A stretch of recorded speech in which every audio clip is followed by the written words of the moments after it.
World Eyes brings you any educational knowledge or information around the globe, current or many years ago, that has historical or significant value. It is your eyes to the world.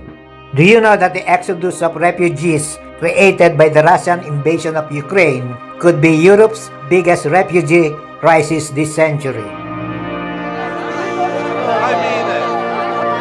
The invasion, now on its third weeks, have the number of refugees fleeing Ukraine climbed to 2.5 million. A big portion of the 44 million residents of Ukraine who didn't want to leave or couldn't leave are the old, the sickly, the infirm, the immobile, the children, those who sought shelter in subways, bunkers, or anywhere else as they are on the move, waiting for whatever to happen, and those who stay to fight. By the way, if still you haven't subscribed to my channel, please do me a favor. Thank you. As things are developing, Russia seems hell-bent on destroying Ukraine. As people flee for their lives, men ages from 18 to 60 are left behind to fight.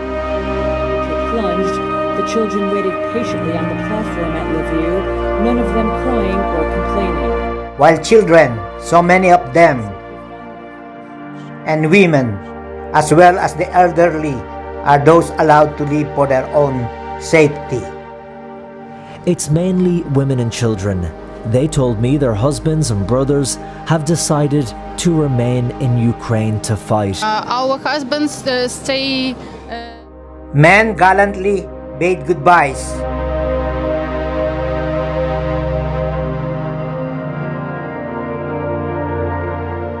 And blew kisses.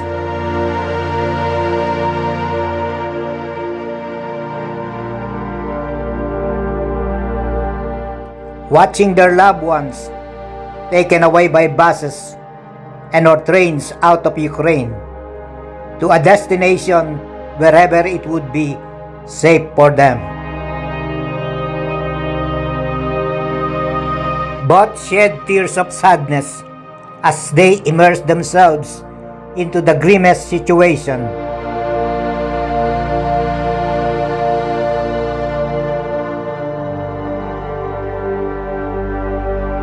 With empty and blank look into their faces, not knowing whether they would see each other again.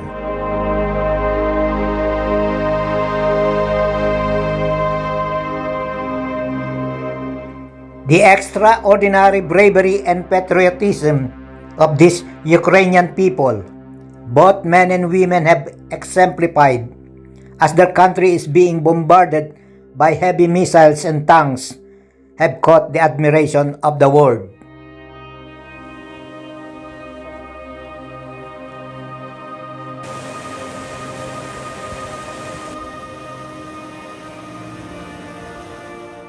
Even their very own President Volodymyr Zelensky, who has shown great courage and leadership all throughout the invasion since day one, and has never bowed out to immense pressures, even from possible assassination attempts on his life and his family, from Putin's own hitmen, have garnered full of praises from everywhere.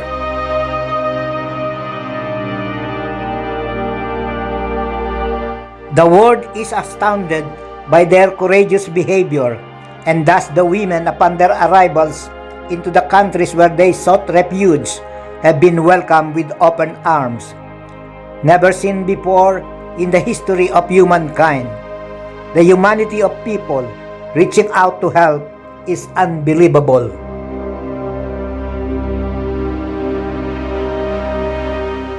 Poland and Hungary, both countries known for their anti-immigrant postures, have accepted the flow of Ukrainian refugees. Even Germany, a Nazi country during World War II, that had brutalized Ukraine to grave extent, has now become the hub of Ukrainian refugees. These refugee host countries allow those fleeing Ukrainian people into them. extending so much leniency when it comes to papers or documentations. The volunteers knew all too well these people have left their country in a hurry. Many of them hit the roads with only their clothes on, or a suitcase, or a backpack with very minimal things in them.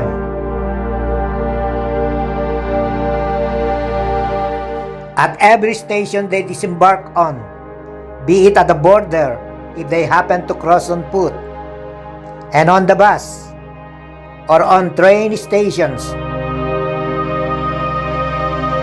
volunteers in yellow vests have offered them assistance, including clothing, medical supplies, temporary shelters,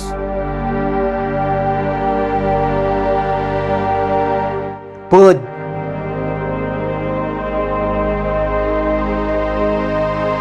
hot soups, and even pair money should they wish to move onward to other places. They stepped off the train. Hot coffee. Vollbepackte Tische mit Äpfeln, Bananen, Brötchen. The heavy bombardments of Ukraine have displaced its people that send millions of them leaving to save their lives. The sudden surge of refugees, which as of this blog is being viewed, has climbed to about 2.5 million now, believed the biggest since the end of World War II. At the rate the number of refugees leaving Ukraine, many feels this would be Europe's largest refugee crisis. As of now, Poland alone has more than 1 million refugees, more than it can handle. Fleeing Ukrainians cross through their borders on foot. Others use cars to reach the nearest border, while others take the buses and trains, which are now the very lifeline of refugees to safety. The exodus of Ukrainian refugees happening in real time has brought back the same situation during World War II. The same situation that happened some 80 years ago is now happening again. The only difference this time is that only children, women, and the elderly are the ones living.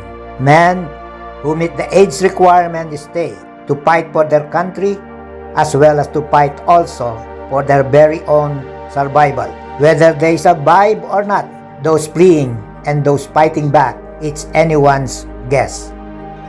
The refugee situation in the world doesn't seem to be getting any better. Nothing comes out good from the Syrian government that cracked down on its people for protesting, or when Myanmar attacked and committed serious human rights abuses against its people, the Rohingya, and or invades another country as what Russia is now doing to Ukraine.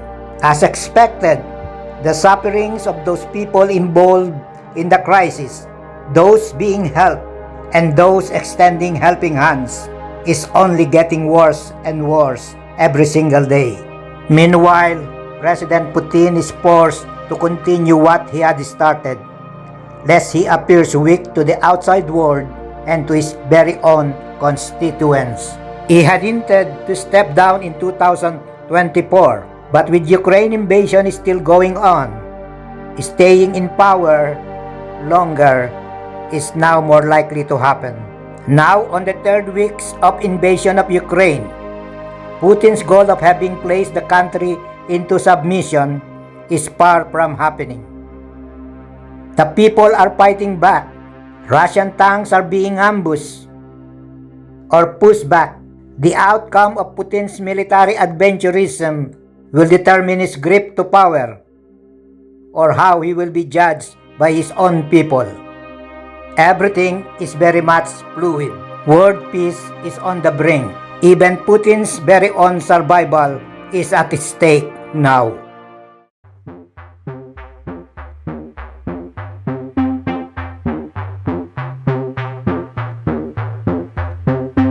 And that's for now for World Eyes.